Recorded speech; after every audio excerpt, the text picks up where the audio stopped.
واجب الاحترام معززین سامعین و حاضرین حضرات، قرآن مجید فرقان حمید قرآن رشید کے 22واں پارہ کی سورہ احزاب ایک آیت کریمہ پر کچھ حصہ تلاوت کرنے کا شرف حاصل ہے۔ رب العالمین جل شانہ نے ان کلمات طیبات میں یہ ارشاد فرمایا وَمَن يُطِعِ اللَّهَ وَرَسُولَهُ، اللہ تعالی جل شانہ اور اس کے رسول صلی اللہ علیہ وسلم کی اطاعت کرتے ہیں یا اطاعت کریں، فقد فاز فوزا عظیما، انہوں نے بہت بڑی کامیابی حاصل کی۔ سبحان اللہ۔ جو اللہ تعالیٰ اور اس کے رسول صلی اللہ علیہ وسلم کی اطاعت کرتے ہیں۔ اطاعت کا معنی ہے تعمیل حکم، کسی کے حکم پہ عمل کرنا۔ لیکن اللہ تعالیٰ نے یہ نہیں فرمایا کہ من یعمل علی احکام اللہ ورسولہ فقد فاز فوزا عظیما، یہ جو اللہ تعالیٰ اور اس کے رسول کے حکم پر عمل کرتا ہے، یوں نہیں فرمایا، حالانکہ عمل عربی کا نام اور حکم بھی عربی کا نام، لیکن اطاعت فرمایا کہ عظیم کامیابی وہ حاصل کرتے ہیں جو اللہ تعالیٰ اور اس کے رسول صلی اللہ علیہ وسلم کی اطاعت کرتے ہیں۔ اور عظیم کامیابیوں میں سے ایک عظیم کامیابی یہ بھی ہے کہ اللہ تعالیٰ ان کو اتنی عظمت سے نوازتا ہے کہ چاہے ہزاروں سال بھی گزر گئے وہ لوگ ان کی یادیں مناتے ہیں۔ سبحان اللہ۔ سبحان اللہ۔ جیسے اب دیکھیں حضور داتا سرکار کا عرس سے سبحان اللہ۔ اعلیٰ حضرت کا عرس اسی مہینے میں، تاجدار گورڈا کا عرس، پیر سیال لجپال کا عرس، اور چلو اس مہینے میں یہ ہے نا، باقی مہینوں میں بھی عرس ہوتے رہتے ہیں۔ یہ کن کے عرس ہوتے ہیں جو عظیم کامیابی حاصل کرتے ہیں۔ سبحان اللہ۔ اور عظیم کامیابی کون حاصل کرتے ہیں؟ جو اللہ تعالیٰ اور رسول اللہ صلی اللہ علیہ وسلم کی محبت میں ڈوب کر ان کا توقع غلامی سے بے گلو کرتے ہیں۔ سبحان اللہ۔ محبت میں ڈوب کر، نمازی تو ہر فرقے میں، نمازی بھی ہر فرقے میں ہے، روزے بھی ہر فرقے والے رکھتے ہیں، حج بھی کرتے ہیں، خیراتیں بھی کرتے ہیں، تلاوتیں بھی کرتے ہیں، علم پڑھتے ہیں، مگر ان میں عرس کے لائق کوئی نہیں بنتا۔ بے شک۔ اگر عرس کے لائق بنتا ہے تو صرف اہل سنت پر جماعت، سبحان اللہ۔ اور وہ بھی محبت والے۔ بے شک۔ آج کل تو صرف اسی لفظ پہ بھی اکتفا کرنا بہت مشکل ہے، بے شک۔ کیونکہ اب اہل سنت و جماعت میں بھی حیا والوں کو تلاش کرنا بہت مشکل ہے، بے شک۔ بے حیا بہت شامل ہو گئی۔ بے شک۔ اب آپ بتائیں کہ جس پاک بی بی کے لیے میرے آقا ان کی آمد پہ کھڑے ہو گئے، سبحان اللہ۔ کوئی ثابت کرے کہ کیا ہمارے آقا کسی صحابی کے آنے پر کھڑے ہوتے تھے؟ حالانکہ بہت بڑی شان ہے صحابہ، بہت بڑا مقام ہے صحابہ کا۔ ہمارے آقا خود فرماتے ہیں فَلَوْ أَنَّ أَحَدَكُمْ أَنفَقَ مِثْلَ أُحُدٍ ذَهَبًا مَا بَلَغَ مُدَّهٍ وَلَا نَصِيبًا، فرمایا تم میں سے کوئی شخص، اب جو کہتے ہیں نبی کو دیوار کے پیچھے بھی نظر نہیں آتا، ان کے لیے تعزیانہ عبرت ہے۔ بے شک سرکار ماتے ہیں تم میں سے کوئی شخص، اب لفظ تم یہ ترجمہ ہے قوم کا، اور قوم ضمیر ہے جمع مذکر مخاطبین کی۔ مخاطبین مخاطب کی جمع، مخاطب کس کو کہتے ہیں؟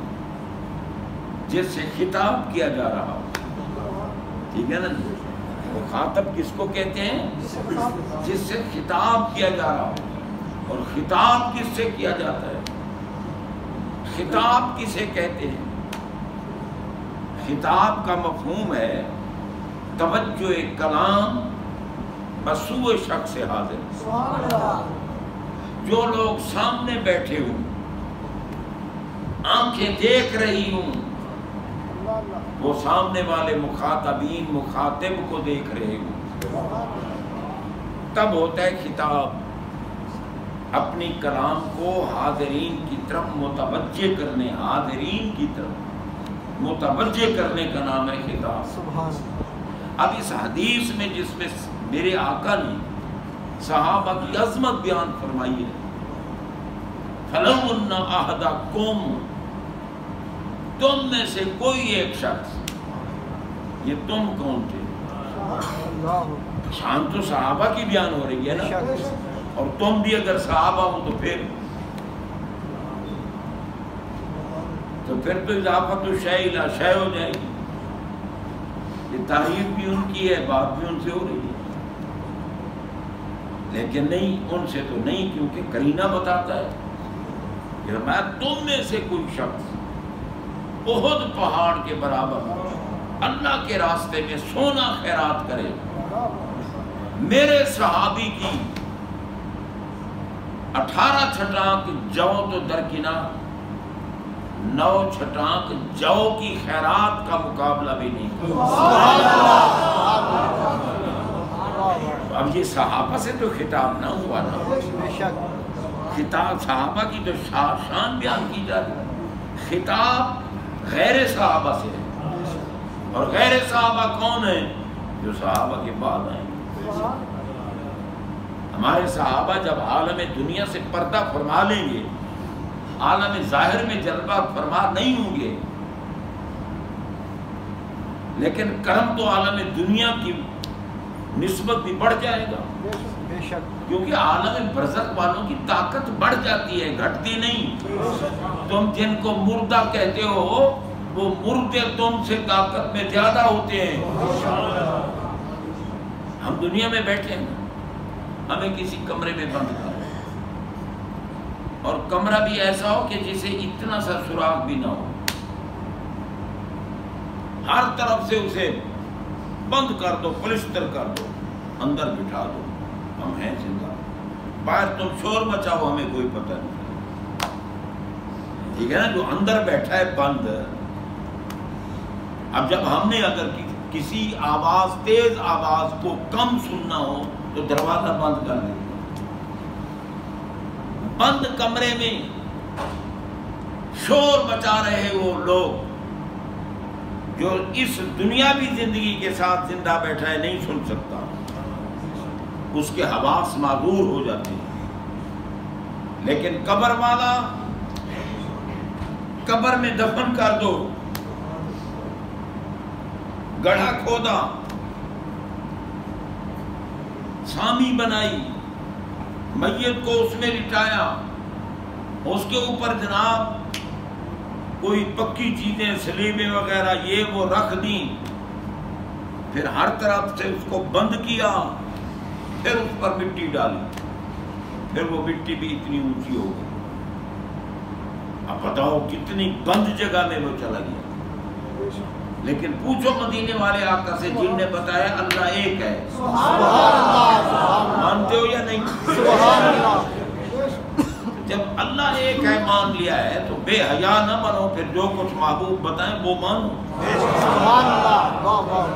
ہمارے آقا نے فرمایا اذا تولی اصحابہ لیسمع قرآن آلہم، بخاری شریف کے حدیث، فرمایا دفنانے والوں، جب تم میت کو دفن کر لیتے ہو مٹی ڈال دیتے ہو، کوہان بنا کے قبر تیار کرتے ہو، پانی چھڑک دیتے ہو، اب یہ نہ سمجھو کہ وہ گیا ختم ہو گیا، ختم تو تم ہو جاتے ہو، وہ ختم نہیں۔ اذا تولی اصحابہ، جب تم واپس لوٹتے ہو، تمہارا بولنا درکنار، تمہارا چیخنا چلانا درکنار، وہ تو تمہارے جوتوں کی کھسکھساہٹ بھی سن رہا ہو۔ سبحان اللہ، سبحان اللہ، سمجھ آ رہی ہے یا نہیں؟ سبحان اللہ۔ غور کرو، حدیث پاک ہے، کوئی ڈھکوسلا تو نہیں ہے۔ تو اب کوئی ملا کہے جی نہیں وہ یہ کہتے ہیں مردے سنتے ہیں، مردے سنو، مردہ تو ہے نامراد، تو نہیں سن سکتا، بے شک تیری قوت سماعت مفلوج ہو چکی ہے۔ میت جس کے ساتھ موت کو نسبت ہو گئی، مر نہیں گیا وہ، سرکار فرماتے ہیں نا کہ جب اس کے گھر والے روتے ہیں تو اس کو تکلیف ہوتی ہے۔ ان المیت لیعذب ببکاء اہلہ، اپنے گھر والوں کے رونے سے میت کو تکلیف ہوتی ہے، وہ سن نہیں رہا، تکلیف کیسی؟ لوگ اس کا معنی عذاب بھی اسے عذاب ہوتا ہے، نہیں، اللہ کسی کے عمل سے اور کو عذاب نہیں دیتا، جس کا عمل ہوتا ہے اس کو عذاب دیتا ہے۔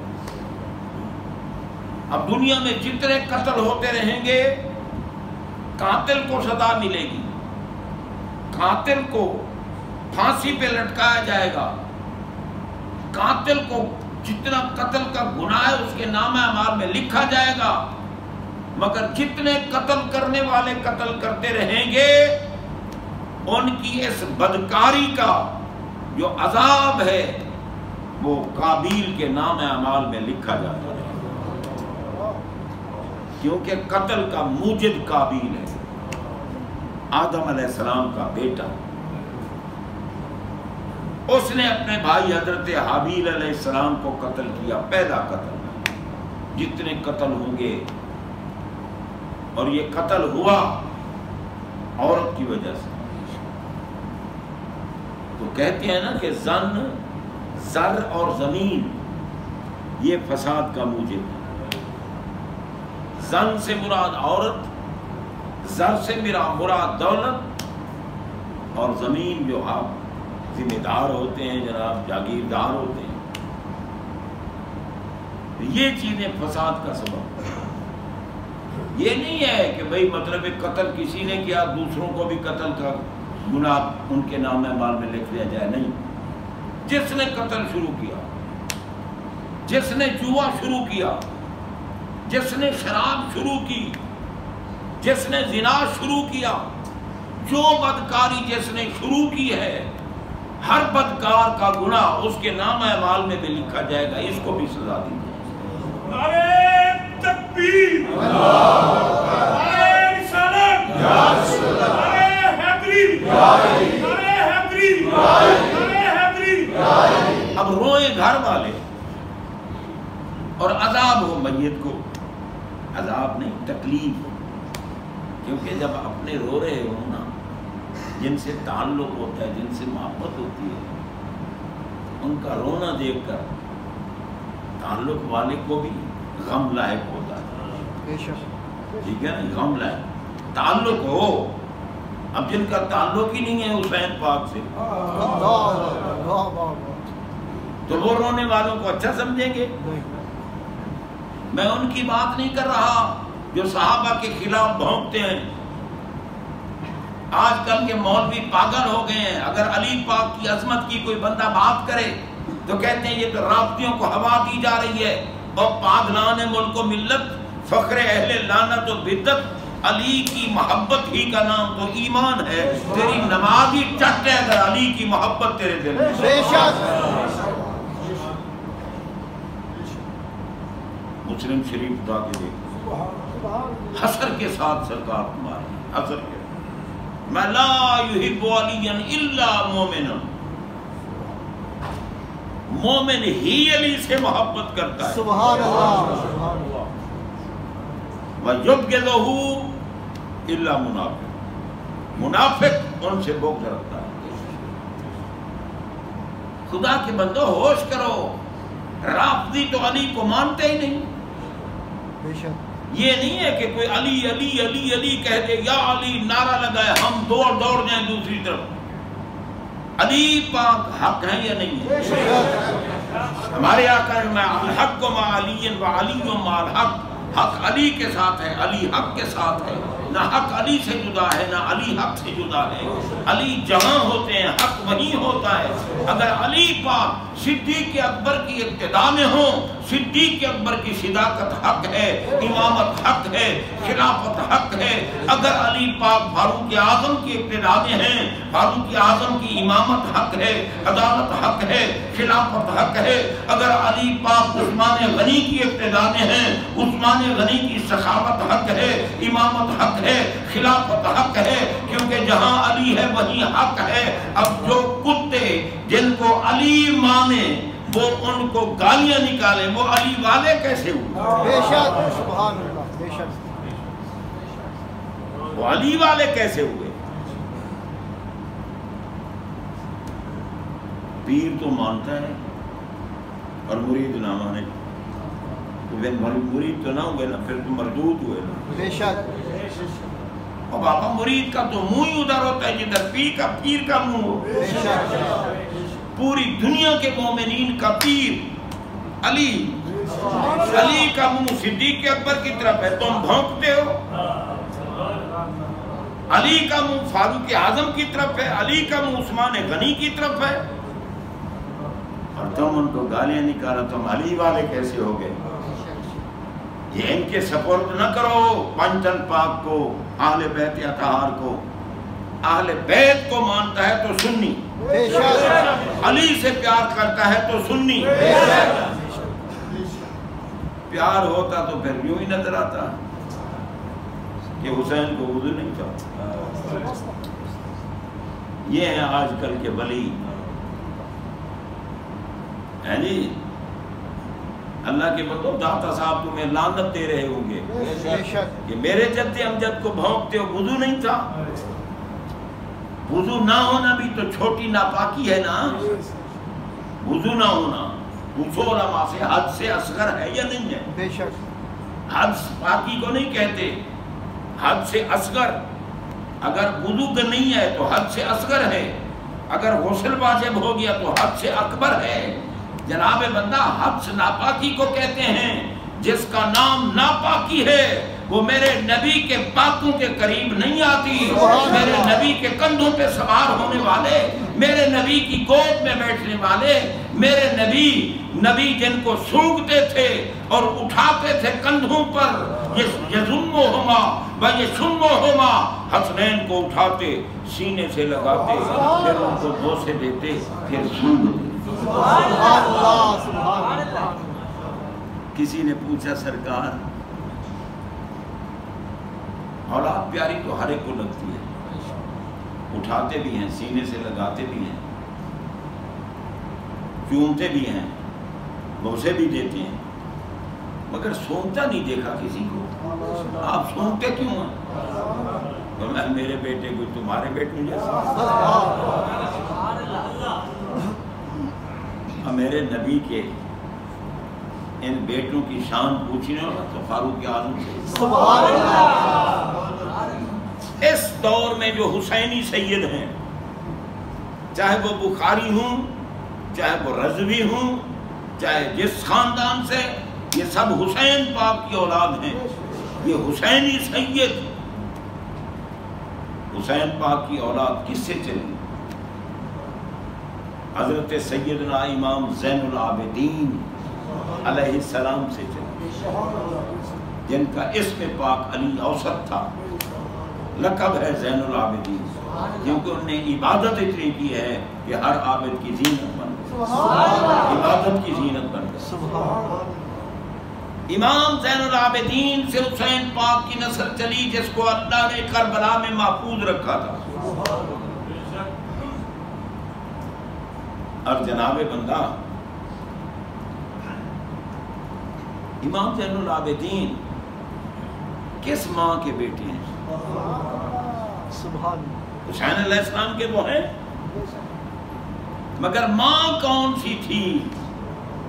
یہ اللہ کی حکمت ہے امام زین العابدین کو محفوظ رکھنا، ورنہ علی اصغر تو 6 ماہ کے بچے تھے، اللہ ان کو محفوظ رکھتا، وہ جوان ہوتے، ان سے نسل چلتی نا۔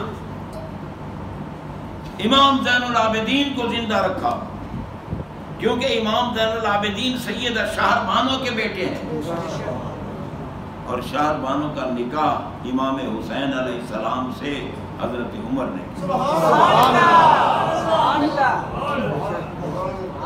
جب فارس فتح ہوا نا، اب میں شہر بانو شہزادی ہے، نوشیر و عادل کی خاندان سے ہے، پوتی ہے، یزجر کی بیٹی ہے، شاہی محلوں میں رہی ہے، عام سپاہی کو دے دوں تو اس کی نظروں میں اسلام کی شان نہیں رہے گی، کوئی شہزادہ تلاش کرو۔ ایک بندے نے کہا حضور اس وقت امیر المومنین آپ ہیں اور خلیفۃ المسلمین آپ ہیں، آپ کا بیٹا شہزادہ ہے، اس لیے آپ کے بیٹے سے نکاح ہو۔ جلال میں آگے حضرت عمر مان کے بیٹھ جا، میرے بیٹے کو شہزادہ کہنے والے، جب تک میرے آقا کے کندھوں پہ سوار ہونے والے دنیا میں موجود ہیں، کسی کا بیٹا شہزادہ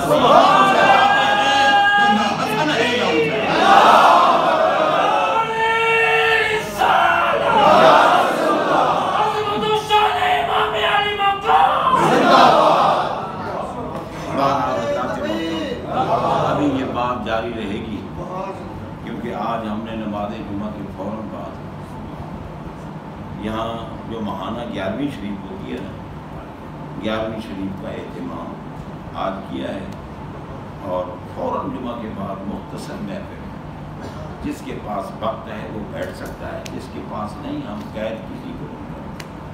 اور پھر آج رات ہمارے انتہائی پیارے ہیں، محسن ہیں، محبوب ہیں، اور اہل سنت و جماعت کا ناز ہیں، بے شک کئی ملا ان سے چل رہے ہیں، اسے کہتے ہیں مفتی محمد اقبال چشتی۔ ان کی مسجد میں آج بڑے بڑے خطباء تشریف لا رہے ہیں اور بڑے بڑے بزرگ آ رہے ہیں۔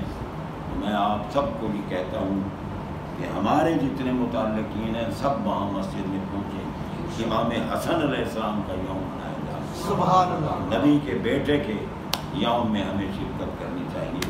میرے لیے بھی دعا کرنا، اگر میری صحت صحیح ہوئی تو میں بھی پہنچوں گا، اور انشاءاللہ پہنچوں گا۔